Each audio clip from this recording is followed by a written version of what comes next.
Do I still believe in flat Earth? That was what someone asked. So I'll say this just so you guys are aware. After I did the video that I did this past week, where I pretty much was like, you know, I didn't smell a lot of deception.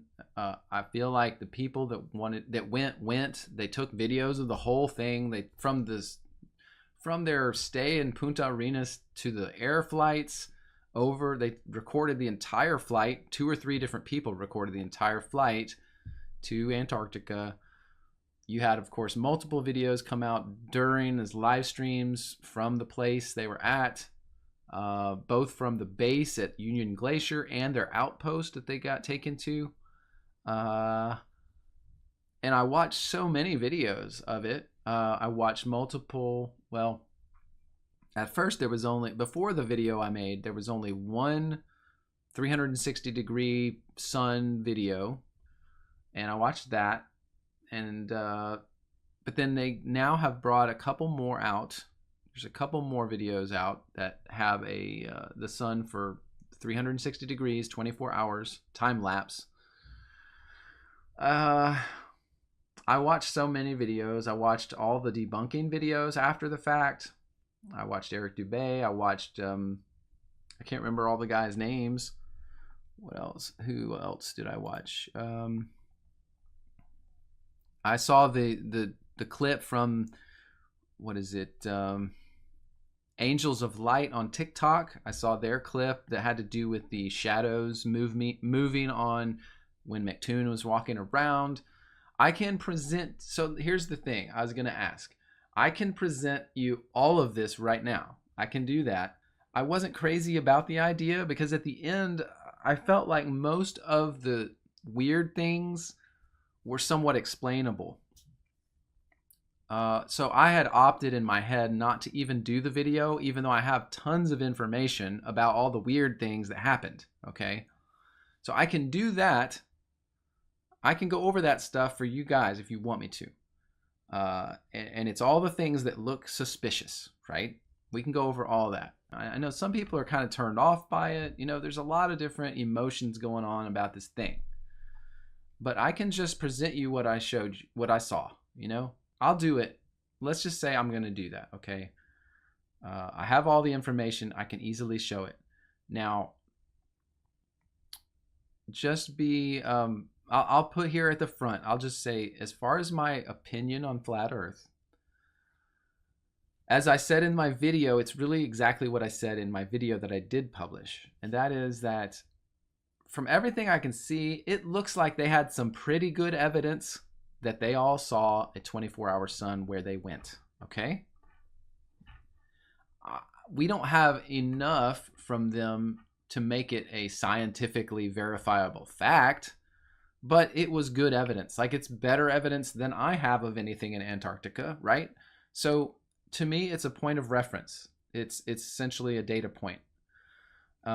My personal opinion is still that the Earth, in every way that I understand it and can test it, and that I see people testing it, real people, it seems like it behaves, is formatted like, and is viable as a flat plane. Everything we do, every sniper manual says that you do not have to account for any curvature of the Earth or any movement of the Earth. Okay, every single airplane manual shows you all of its calculations on a flat plane because it works. Everything works on a flat plane on the Earth. You see tons of different experiments by people. I can do experiments myself. I have been in places where I see things that are way farther than you should be able to see them on a curved surface. And of course, you know, you'll get all the nonsense from the globe people about the refraction, that you can definitely see that far. It's because of refraction. Well, they just say that. They have no proof that that's the case. Zero proof. So again, I'm going to throw this out for all the globers. If you think that refraction is the reason that you can see a car 30 miles away across a lake or across a huge distance from the same elevation, and you think that's refraction, you're going to have to prove that, okay? You're going to have to get an experiment done where you have a closed environment in a scientific closed place, like a controlled environment. You're going to have to build a non-planar surface, either a curved surface, or you're going to have to build some undulating surface. You're going to have to then pump moisture in there, because that's what all you guys say is the reason that the light and our vision refracts over the curve. You're going to have to pump moisture in there, and then you're going to have to use a laser or some kind of light and then show us that light actually follows a surface based on how much moisture or particulate is in the air. No one has ever done that, and that's a nonsensical argument. There's no reason that that would happen logically. And so, you know, all the Globers can continue to say that, you know, we flat earthers don't believe in refraction, but that's nonsense.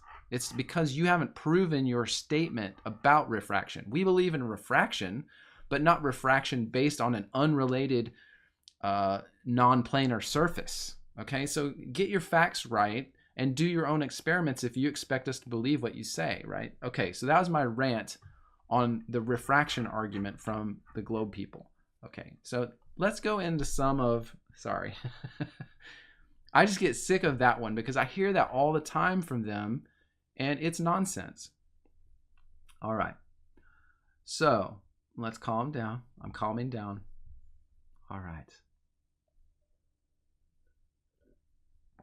And I do want to say this, you know, I was talking with Buddy yesterday, and we were just batting around some ideas and talking about it. But some of the weirdness about the final experiment is that what you see, if we go back in time, from all these YouTubers, you know, all the Globers that did debates with the flat earthers for months and months, if not years, we see them working really hard to get the flat earthers to agree that if there's a 24-hour sun in Antarctica, that flat earth is disproven. Okay? We see all of these different people, even the ones, especially the ones that went, trying to convince flat earthers, this is before the final experiment, convince flat earthers to agree that if there is a 24-hour sun in Antarctica, flat earth is fake. Okay, they worked on that one for years, and then finally you got Will Duffy come along and pay people $35,000 a pop to go with him so he can show them and prove that there's a 24-hour sun, and in turn that flat earth is fake. So because they got everyone to agree that that was the criteria for whether or not flat earth was true, now they have put a pin in it, whatever they did down there. And they come back with all this video of the 24-hour sun, and now they can say they have in their minds earned the right to say flat earth is fake, which is not the case. It's a false dichotomy that's been prepared and established for months and years, and now used against the flat earth community. Okay, so that to me is a suspicious point, may I say.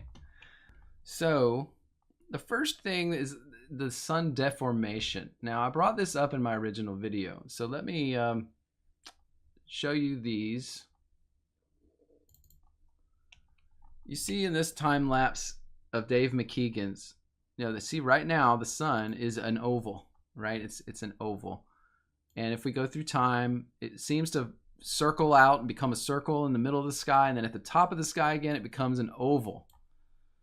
Now, the way this is explained to me is that Dave McKeegan apparently used two cameras to do this, and that he stitched together, the cameras were digitally stitched together so that it would, I don't know the reasoning for this, but this is what I was told.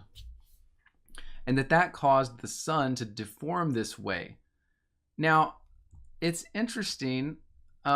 To me, that would be a disqualifying factor for a video of research. Like if I wanted someone to see this video and believe what I was telling them, then I would not want to use a setup that caused the sun to deform as it goes through the frame. You know, that's that's not scientific research, you know, and to produce the best evidence available, I would not want to do that. So I think that if this is the case and Dave McKeegan's setup was such that it was going to deform the sun as it goes through the sky, then that's a really bad choice on his part. You know, and we're going to see a lot of things like this throughout that are like, well, if that's the case and their explanation is correct, why did they do that? Because we wanted evidence, you know, they wanted evidence. So why are they doing stupid things that cause us to question all their evidence? So this to me is a problem, you know. Now, here is a time lapse of a steady shot, you know, but you can see this again is 2 cameras. As far as I understand it, this is 2 cameras in super wide angle lens mode that are being essentially connected together so that it shows essentially the whole panorama in one shot, okay? You can see how much curvature and deformation there is on the ground with these shadows. So this is a weird setup, right? And apparently this may be the same setup that was used for that previous time lapse, okay? The one over here. But I digress. So in this one, if we go and we see the sun, it is definitely, again, elliptical as it gets near the horizon, and it gets elliptical when it's at the height in the sky. Now, again, this setup is worth nothing to any researcher. It's absolutely no value. So it was a huge waste of money and effort and equipment, because if you can't, this is simply just a cute looking picture because the wide angles are distorting everything. It's not a technical analysis type of video. So that was the problem I saw with a lot of the stuff in the whole thing, was that none of it was verifiable and none of it was done in a way that was just like remove all the variables out so we can just see the thing, okay? It was too much Hollywood, too much Hollywood. And I'm not saying they faked it all. That may be your conclusion. But I'm just saying they didn't do this in a scientific way at any level. It was more like, let's get a random group of bros to go down there and just all take pictures of the sun. And it was haphazard. And that's one disappointing factor here, okay? All right. Then I wanted to show you that Conspiracy Tunes did another 360-degree thing. And there's music on this one. I'm going to turn that off. But he did his own, and this is a better one, but you can see because he didn't use any filter for the sun, or if he did, it didn't calm down the sun's lens flare at any rate. You can't see the sun, okay? And it looks small here. It looks really big here. Again, I don't know. It looks kind of deformed there. But it's hard to tell because there's such a huge lens flare. Here at the height again. Now that at the height still looks circular. It doesn't look deformed. But again, the lens flare is so ridiculous that it's hard. Now I will say too that I noticed in this video, all the cloud cover was totally different. So you can see between the 2 videos, you got a clear day and you got a really cloudy day. Well, that's because this one was done on the 14th of December. This one by McKeegan was done on the 14th of December. And the one by McToon was done on the 15th of December. And there were more clouds. Remember, if you don't recall, they said that they had to leave a day early because a storm was starting to come in. The cloud coverage was getting higher and it was going to be nasty. So they decided to leave a day early. So I had to, the really big problem here is that I had to figure out which day was which because they didn't post any timestamps as far as when did they take their video. What day was it? What time was it? When did it start? When did it end? Nothing. They didn't put timestamps on the video frames. It's almost like they didn't want to be scientific about it at all. It's really sad. You know, from just the standpoint of pure science, there's almost no value in what we've looked at so far. Almost no value.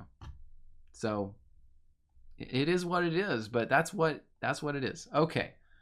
Now, the next thing I did start to look at was the cloud coverage just in general. Like I said, between these different videos, you could see there's different cloud coverage on different days, apparently. But I will say this in terms of, for instance, Witsit did this. Witsit did this live stream. The stuff in the sky doesn't prove the ground. And we're faking it. Which one is it? Is it that you can see that there's almost zero cloud coverage here. You know, we can go different spots, especially like this shot. Zero cloud coverage. Reach out to me on Telegram, connect with them. It brought up red flags with me at the beginning. This is just because there's no clouds whatsoever. And I'm like, are saying that this wow, is like, is that really how it is in Antarctica? I don't know, but seemed problematic. Now, to me, the clouds were an issue, but again, I think mostly the issue here is that they didn't give us detailed information about what they were doing. They didn't approach it in any kind of scientific way. We didn't know when they were taking videos. We didn't know anything. It's just like, here's my video. Eat it, Flat Earth. You know, it's just stupid. All right. Now, I will say this. The topic of wind came up. And I thought that Eric Dubé had a good point while watching the footage about lack of wind. See, that's not the clip for wind, but I think at some point Eric Dubé was making the point that there was zero wind ever at any point in this trip. Like, they experienced zero wind. I did not have time to verify that. Like, look at every single video until I saw someone's hair bobble or something like that. But it did seem that there was no wind that I can remember the entire trip. And that does seem to be, as far as I understand, a little uncharacteristic for Antarctica. Okay. So again, what do you do with that? It's hard to do anything with that. All we can say is that that's a little suspicious. Like, there's no wind at all. Even on the second day when the cloud cover starts coming in, it's hard to understand that from a outside perspective. They didn't have anyone there giving us wind readings, you know, telling us. You know, the level to which they went to not be scientific is kind of ridiculous as far as I'm concerned. The other thing interesting, like, was the breath thing. And this goes into the Vapegate discussion. In the Antarctic. But you can see here, they're trying to breathe and show you their breath, and they cannot do it. Okay? There should be a cloudy mist that forms in front of their faces. As the now McToon tries to show his breath. He can't show his breath. Respond to commenters. So, you know, that to me is interesting. I will say that, like, for me, on my trip that I took at Christmas time, I just showed you the video of, I don't think that I remember seeing our breath any time at all the whole time we were there. And we were obviously in a cold environment. I will say that, you know, it was not that cold. So where I was, it was generally above freezing each day. So maybe that could have something to do with why I didn't see my breath. Where they were, they said it was 17 degrees. Okay, that was the number that I heard on some video. Someone said it was 17 degrees where they were. So I don't know enough about the coldness that it takes to make the breath look like, you know, moisture coming out or whatever. I don't know enough to say for sure that, well, this means they were in a studio instead of actual place in Antarctica. I don't know enough to say that, but I do know it's sketchy that there is no breath whatsoever, either by, you know, McToon tried to do it, Witsit tried to do it. There was never any breath. And so then the of course Vapegate happens. And here is Vapegate. This is Witsit, and he is learning from his followers just pick up that they want him to breathe so they can see his breath in the camera. That's a terrible suggestion. And I'll be right back and grab he tries to do it and he can't do it. So he says, well, I'm going to go and go inside for a second. I'm going to play her song. And oh, no. They wanted him both to breathe and they wanted him to pick up some snow. That's what it was. And so he goes inside saying that he's going to get his gloves because he doesn't want to touch the snow and get his hands cold on the live stream without gloves because his hands would be really cold, which is odd. That's odd. You have to admit that's odd. If someone asked me on my live stream, hey, pick up some snow so we can see it, and I had my bare hands, I'd be like, okay, heck, and I'd grab some snow, right? There should be no problem there. Yeah, it might be cold, but I wouldn't want to stop my stream to go to go get my gloves like a baby. Sorry. So he stops his stream and he goes black, and he says the reason that he turns it off is because he doesn't want his AirPods to pick up what people might be saying inside the little cabin thing. So whatever, I guess that's a courtesy, if you know, who knows. But he goes inside, he comes back out, and all of a sudden he breathes out, and amazing, there's some smoke. How does he do that after he tried 2 times before and had nothing, no breath? He was not able to make his breath appear. Magically, after he gets back, you're able to see his breath. So some people found from another video, they found what happened when asking them to show their breath in the Antarctic when he went off screen. Out their mouths so let me see if I can get to that temperatures. Part. There should be a cloudy mist that forms. Yeah, here it is. Witsit, well, so this is from another camera of Witsit coming back from the little cabin. Back on. And they show his, you see his hand up near his face. And so the accusation here is that he got his vape and he puffed a couple times and got just the right amount so he could come back and spray some vape smoke into the camera and say, look, you can see my breath. Now, it seems, by the way, in this clip by Jaren, he confirms if you don't know what Vapegate is, that Witsit has his vape. And then come back, okay? If you know, did anyone ever have any vapes in Antarctica? Yes, I think Austin did. Oh, that's very. So there you go. He said, yeah, Austin had his vape there. To me, the evidence here is pretty conclusive that Austin did use his vape to make his breath appear for his live stream. It's pretty conclusive there. Now, the question is motive. Okay, that doesn't prove that everything was fake, but it does prove that he faked his breath. So we have to ask, what is his motive? Is it because he was just so frustrated with his viewers bugging him that he had to try to make something on camera? So he was just like, I'll show him, I'll get my vape and then there'll be smoke and la la la, that'll be funny. Maybe he just wasn't thinking. Maybe he's that immature. But in doing this, he casted doubt on the entire trip. I mean, again, the level of non-scientificness of this trip is just off the charts, okay? It's just off the charts.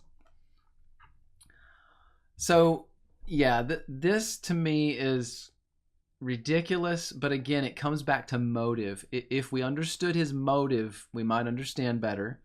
Was it because he was trying to cover up this sham trip, or was the trip legitimate? He was just trying to get something on screen for his viewers so they'd shut up and leave him alone. I don't know the answer. I don't know the answer. All right. The next thing was this video came out from Angels of Light on TikTok, okay? And I hope the levels are okay. The audio levels are okay. The final non-experiments this video with these goobers. And it's showing, look closely at McToon's shadow as he walks around directions. Here. Look at McToon's shadow.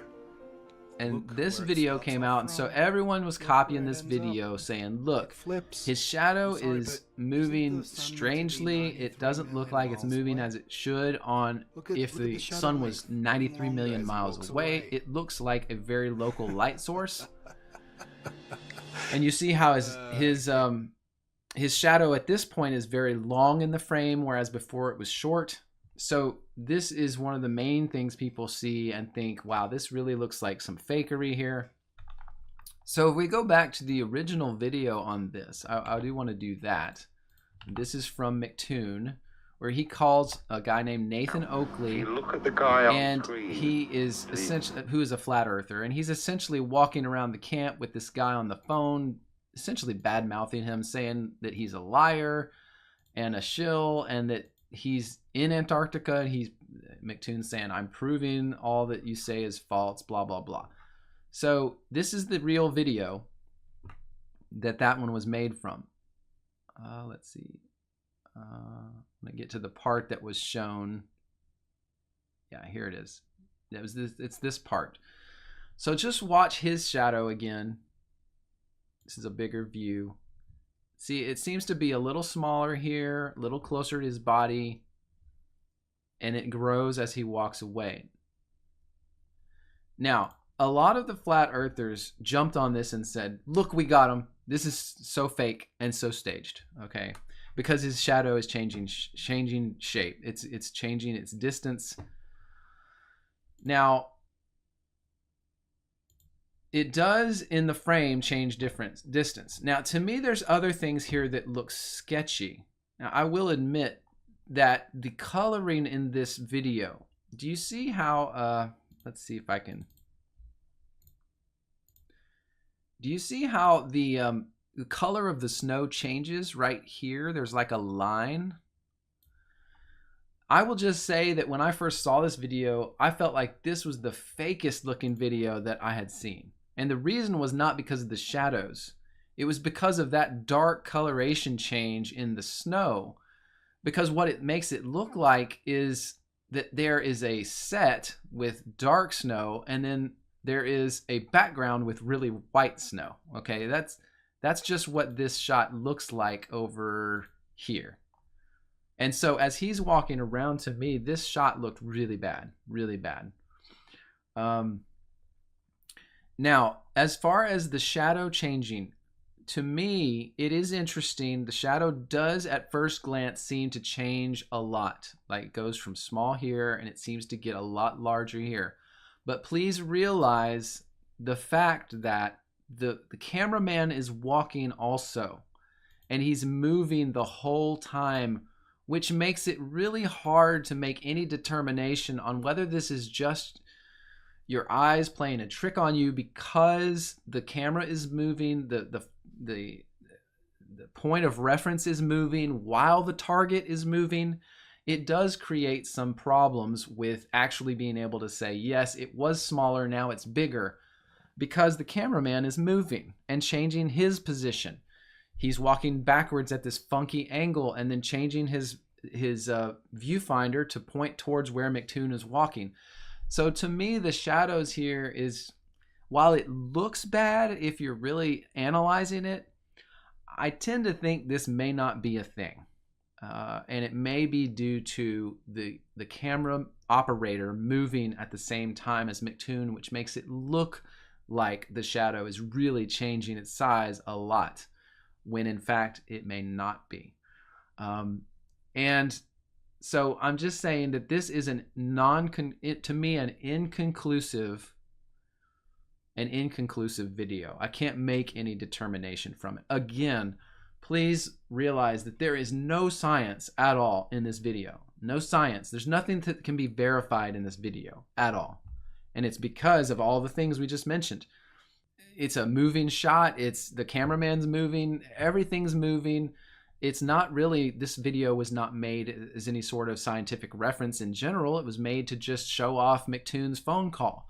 So there is nothing that can be said about this video that proves anything about Antarctica or the sun or anything else, or even his shadows. It's really hard to actually make any determination on that. All right, the next thing that we're going to talk about briefly here is the snow. Now, the snow, and let's see if we can go back to Dubé's video, because that's one that was really talking about the snow being so hard packed. And there, as you can see on the screen, the snow is really not moving, not changing as they walk on it. He's moving around, he's moving his feet, and there's no footprints, there's no footprints being made. Now, let me say from my own personal experience that I have been, because of my, honestly, because of my snowboarding, I have been on mountains where they had groomed snow, meaning they had run a machine over it to groom it just like you see here, smooth it out with these grooves, and that the sun had come out and caused it to melt a little and then refreeze, and melt and refreeze a few nights in a row, and it was hard as a rock, so you couldn't make a footprint on it. So I have seen snow and experienced snow that is exactly like this, that does not leave footprints when you walk on it. So I know that that is a possible fact. Okay, I mean, it's possible. This is the exact same kind of snow. It's been in the sun for a few days, so it's just slightly melted and then rehardened overnight multiple times, and it becomes super hard, and you can walk on it and you can barely make a dent in it with a pickaxe sometimes. So just be aware that that is a possibility. Just because there's hard snow doesn't mean that there's a conspiracy. Now, this is McKeegan's video. Again, this shows him moving around a lot, again, without footprints being left. So I just think that's an example of people saying there's no footprints. Witsit, when he goes and gets snow, now this is another part of the Vapegate scandal kind of thing. When he comes back, he goes, instead of picking up snow where he is, he goes over to a different spot. And if you look in the Eric Dubé video, it shows it a little better because he has that other view. So the Eric Dubé video, when Witsit goes and picks up the snow, let's see. Yeah. So you can see that Witsit is walking over to this rut in the snow where there's some snow that's been dug up a little bit, okay? It's been dug up and piled a little bit, maybe by some tire tracks or something like that. So you can see in this video why he may be doing that, because where he was standing was all this hard-packed, groomed, icy snow that you couldn't really pick up, okay? You couldn't really pick it up. And I've been on that kind of snow before, so I understand that. So it does seem he's walking over to this kind of rutted, piled snow so he can grab some, and then he brings it back to the camera, and he lets it fall out of his hands for the camera, right? Okay? So, I mean, I don't think there's a real big problem there. The snow, the hard-packed snow thing to me is not really an issue, and it's not conclusive either way. They can as easily make fake snow and use fake snow in a controlled environment. So if you are under the impression that they faked this whole thing, they can easily get a snow machine and cool the temperature to below freezing, and then use a snow machine to blow real snow all over the place inside a studio. That can be done. So again, I just don't think the snow thing is much of an issue. And I think that, again, it's an inconclusive type of evidence. Now, here's something I found that not many people talked about. This video is from Jeranism, and it's of him using his compass in Antarctica. Now, this struck me as funny because I've heard a lot of things about compasses, and you see he's getting a north reading on his compass. Now, I would contend that if you're in Antarctica on a globe, wouldn't your compass kind of go nuts? Because really the point of magnetic reference is under your feet. It's, let's see, according to the globe model, it's over 5,000 miles below you. It's straight through the earth. It's not around the curve of the Earth. So to me, this is interesting. I question this. Jaren pulls out his compass, and he does it on 2 different days and uses his compass to determine north. But I kind of thought on a globe model that you really shouldn't be able to use a compass very well in Antarctica, because you're essentially 5,000 miles above the point of magnetic reference for the compass. So here, when he gets out his compass and he's pointing it north, I just figured that your compass probably wouldn't work down there. Now, I'm sure that the globe people will come up with some great explanation as far as why this should work in Antarctica. I don't really know if I would agree with any of their explanations. They may say something like, well, the magnetic field around the Earth is what causes the compass to point, not the actual pole. You know, they probably say something like that, which, again, they can't prove that. That's another thing that, you know, this discussion gets to the point where nobody can prove anything, and you just keep talking in circles. Well, oh, yeah, it works. Yeah, you just don't know. It just works. What? You can't do that. This is science, right? Supposedly. All right. Now, the next thing is the green screen. The green screen. So in this live stream, Will Duffy put together this live stream, and then, oh, what's this guy's name? I can't remember. I think he's like a camera operator or something. I think his name's Jonathan, if I'm not mistaken. He gets up there, and his pocket is chroma keyed out of the video. And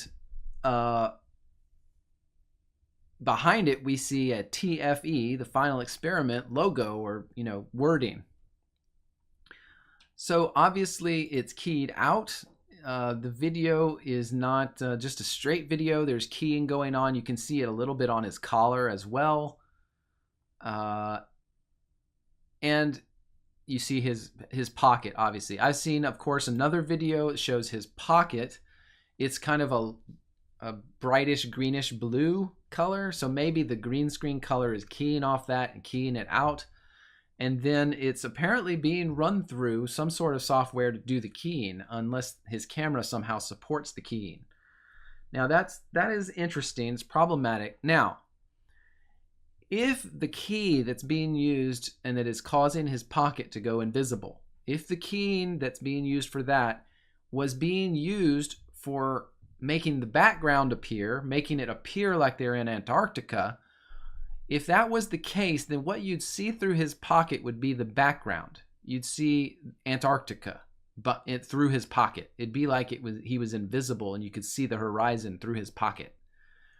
But that's not what we see. So their explanation of, well, he had a setting set on his camera or his setup that was keying out things and showing the logo, that explanation sounds plausible. Okay, if this was being green screened and his pocket was catching the green screen that was used for the background, then the background would have shown up instead of this TFE logo garbage. Okay, so that makes it less plausible that they were keying the background, and it makes it more plausible that his explanation is sound, that they had a key on there by accident and it was something he used in his live streams or his videos.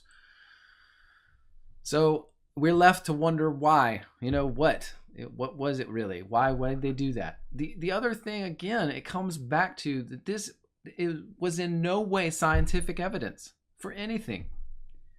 You know, these kinds of mistakes, they blew their credibility on all of this. They just blew their credibility.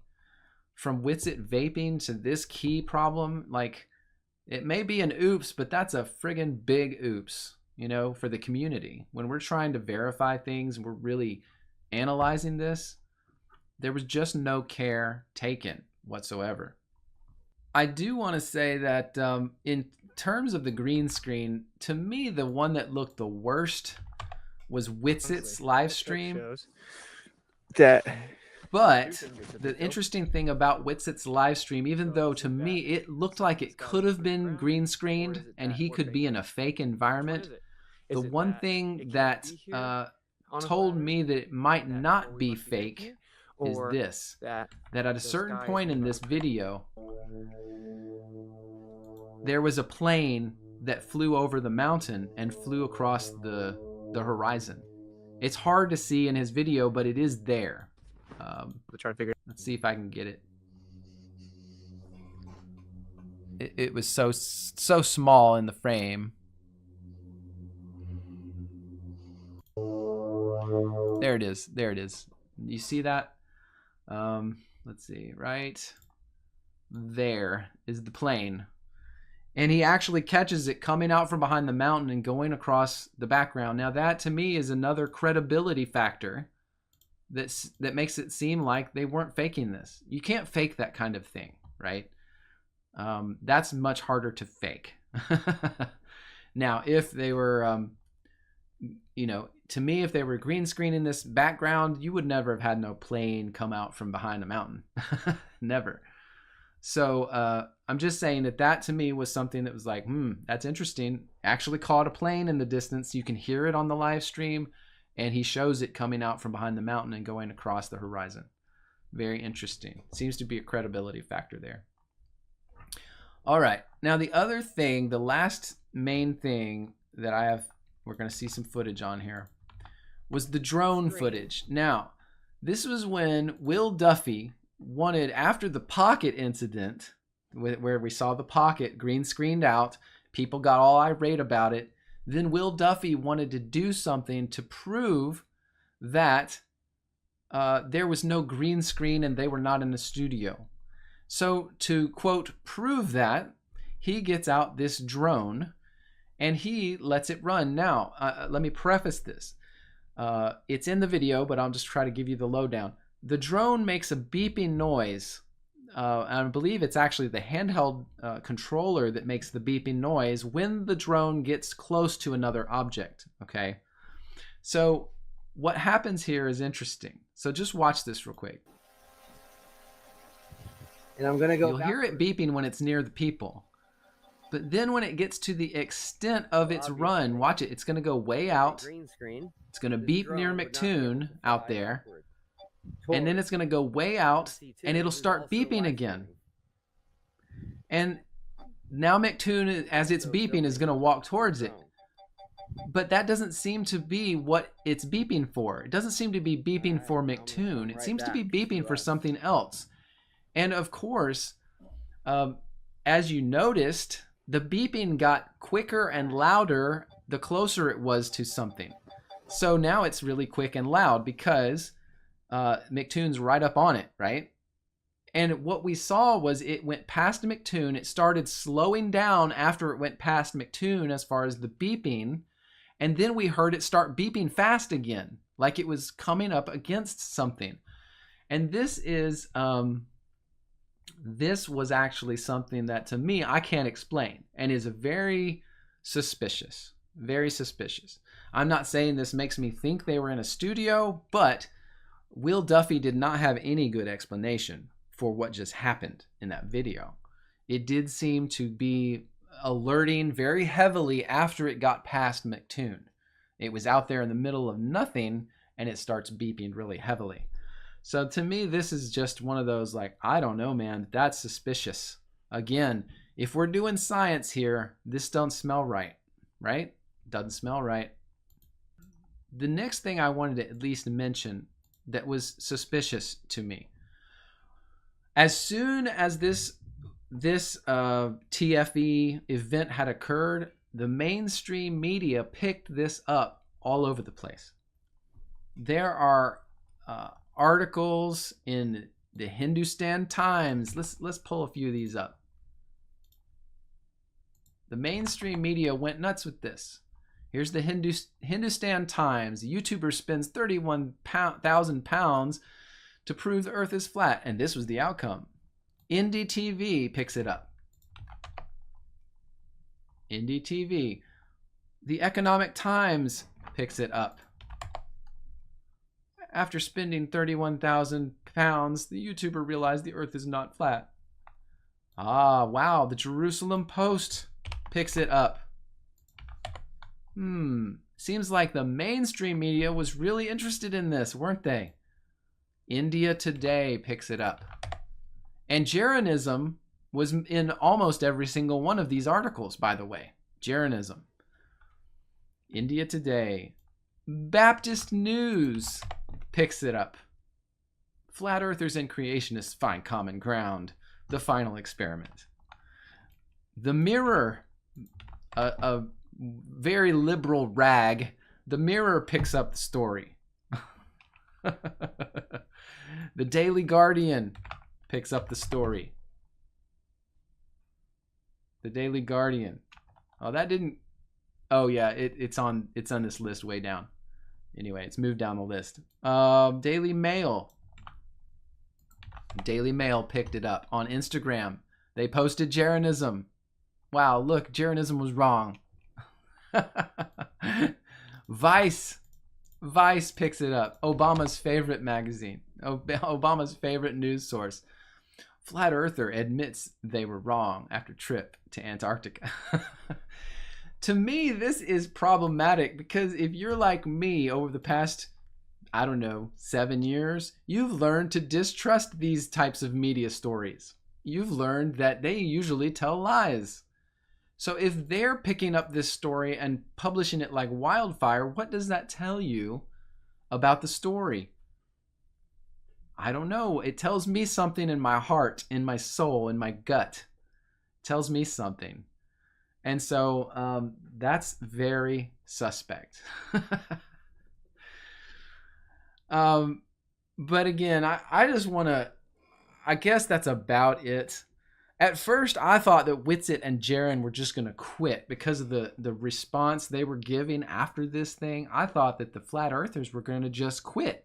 And if they had all quit, like Jeranism and Whitsitt, if they just quit now, to me, that means it was controlled. Like this was controlled. Because I can't imagine if I put myself in their shoes, even being disproven wrong on something like that, something big, if I felt that was what happened, even if I felt like I was just, really damaged by that, I wouldn't just quit, And so I'm watching them right now. If Jaron and Whitsitt quit this, they quit their channels, they quit doing all this, to me that means this whole thing was just a total operation, okay? Because that doesn't seem to be a natural reaction. Then the last thing I'll say just in general about this is just that this was not science. Again, if they wanted this to be scientific, and I'm even referring, another thing I looked at was the solar sunspot video photos that Dave McKeegan has now published on his channel. He has a video on the sunspots, and they had multiple people around the world, quote unquote, send them photos of sunspots from different locations on Earth, and they compared them in his video. But the problem is, scientifically, we have zero way of verifying that information. Every single thing they did is scientifically unverifiable. Every single thing. And it's problematic. They couldn't just set up 3 cameras side by side with motorized tracking control on them and have them all do the 24 hours sun 360 degrees at the same time. Then they would all be in the frame. They would have recorded each other as well as the sun. It wouldn't have had a distortion on the sun if they just used a sun filter. And then we could see that they really went to lengths to verify their own evidence they're presenting, but none of that occurred. Zero. And so from this point, we just have to say, wow, it is what it is. They went somewhere and did something. They give us a lot of videos.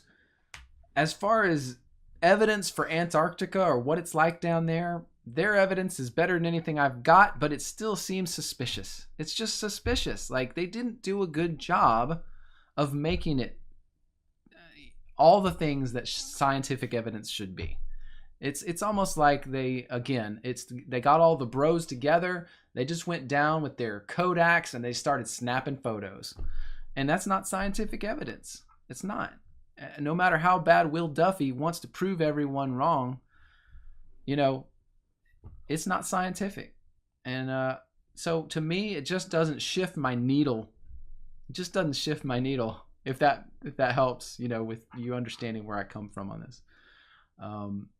So I hope that I hesitate to go through all that, but I hope that you see all of it. You see where I stand on all of it. I will admit that when I did my video earlier this week, I hadn't gone through all of that stuff. And so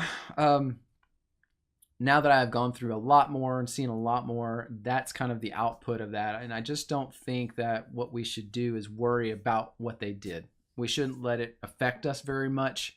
Just see it as a point of reference, move on, and do your thing.